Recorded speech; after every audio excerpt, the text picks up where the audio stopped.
Oh, you've reserved, have you? Okay. What time? It's 6:30. Okay. Let's see. How many people? 2. Okay, and what book was this? It's James and the Giant Peach. Okay, let's see. Oh, and what time did you reserve? 11 December. Okay. Let me just check if the narrator is here. Yes, your show will be there in 5 minutes. Thank you for booking. So, guys, I hope you reserved your seats for tonight's show, aka my book reading of Roald Dahl, James and Giant Peach. Here joining me yet again is my good friend DJ.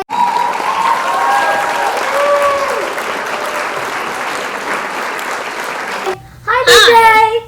Nice to see you, Mariah. How are you, DJ? I'm super good. Are you ready, DJ? Yes! The way you walk, sweat. I like the way you work, sweat. I like the way you walk. Slide it to the back now. Switch it to the left. Drop a little lower. Use those hips. DJ is a model, aspiring actor, and YouTuber from Michigan. He has done runway and print, featured in a film, commercial, and YouTube. He is currently attending GRCT, which is actually a school of theatre arts. And when he is not modeling or acting, you can find him playing soccer and basketball. Now that is a sport lover. You can also follow him at DJ_DJ. So, let's begin. James and the Giant Peach, Roald Dahl, Chapter 5. The next moment, James was running back towards the house as fast as he could go. He would do it all in the kitchen, he told himself. If only he could get in there without Aunt Sponge and Aunt Spiker seeing him. He was terribly excited. He flew through the long grass and the stinging nettles, not caring whether he got stung or not, on his bare knees, and in the distance he could see Aunt Sponge and Aunt Spiker sitting in their chairs with their backs towards him. He swerved away from them He swerved away from them so as to go round the other side of the house. But then suddenly, just as he was passing underneath the old peach tree that stood in the middle of the garden, his foot slipped and he fell flat on his face in the grass. The paper bag burst open as it hit the ground, and the thousands of tiny green things were scattered in all directions. James immediately picked himself up onto his hands and knees and started searching around for his precious treasures. But what was this? They were all sinking into the soil. He could actually see them wriggling and twisting as they burrowed their way downward into the hard earth, and at once he reached out a hand to pick some of them up before it was too late, but they disappeared right under his fingers. He went after some others, and the same thing happened. He began scrabbling around frantically in an effort to catch hold of those that were left, but they were too quick for him. Each time the tips of his fingers were just about to touch them, they vanished into the earth. And soon, in the space of only a few seconds, every single one of them had gone. James felt like crying. He would never get them back now. They were lost forever. But where had they gone to? And why in the world had they been so eager to push down into the earth like that? What were they after? There was nothing down there.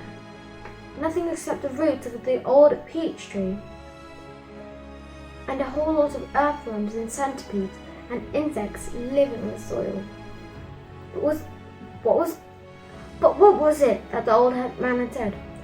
Whoever they meet first, be it bug, insect, animal, or tree, that will be the one who gets the full power of their magic. Get up once, you lazy beast! A voice was suddenly shouting in James's ear. James glanced up and saw Aunt Spiker standing over him, grim and tall and bony, glaring at him through her steel-rimmed spectacles. "Get back over here immediately and finish chopping up those logs," she ordered. Aunt Sponge, fat and pulpy as a jellyfish, came waddling on behind her sister to see what was going on. "Why don't we just lower the boy down the well in a bucket and leave him there for the night?" she suggested. "I'd have to teach him not to lazy around like this the whole day long." "That's a very good wheeze, my dear Sponge, but let's make him finish chopping the wood first. Be off with you, you hideous brat, and do some work." Slowly, sadly, poor James got up off the ground and went back into the wood pile. Oh, if only he hadn't slipped and fallen and dropped that precious bag. All hope of a happier life had gone completely now. Today and tomorrow and the next day and all the other days as well would be nothing but punishment and pain, unhappiness and despair. He picked up a chopper and was about to start chopping away again when he heard a shout behind him that made him stop and turn. That is the end of chapter 5. I hope you liked chapter 5, and if you want to listen to the starting and more chapters of James and the Giant Peach, please make sure to go to my channel because that's where I mostly do all of my chapters. I also wanted to give a special thanks to Deejay as he came with me in this video. Thank you for having me on, Miraya. Be sure to like, follow, subscribe. You can also follow and with it. Bye. How did you like the story? Oh, it was wonderful, yes. Okay, in total that will be £58. Just kidding. Stories are free for you all. Another thanks to DJ who helped me with this video. And remember, it's Christmas! Look at my Christmas tree. Till then, remember that every day is a miracle and Merry Christmas! Goodbye!